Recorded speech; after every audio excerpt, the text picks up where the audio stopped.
Баршаңызға қайырлы күн қыздар. Бүгін сіздерге қоян салатының дайындалу жолымен бөлісетін боламын. Видеоны соңына дейін көріп, міндетті түрде менімен бірге дайындап көріңіздер.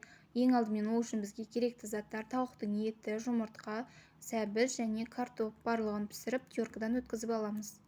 Ыдысымызға картопты, сәбізді, тауықтың етін, жұмыртқамызды салып, үстінен тұзын қосып, майонезімізді салып, барлығын бір жақсылап араластырып аламыз.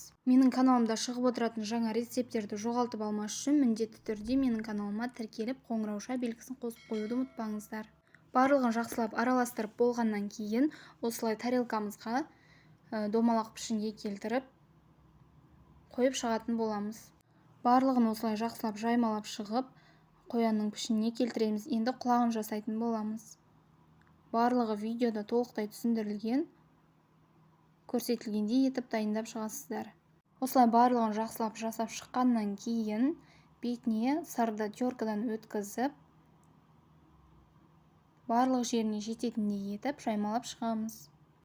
Біздің жаңа жылдық салатымыз дайын. Міндетті түрде осы рецепт бойынша дайындап көріңіздер. Өте дәмді әрі сәнді болып шығады. Бетін өз қалауыңыз бойынша әрлесеңіз болады. Сіздер де міндетті түрде осы рецепт бойынша дайындап көріңіздер. Көңілдеріңізден шығады деген ойдамын. Және де жаңа жылдық дастархандарыңызды одан сайын әдемі етіп көрсетеді.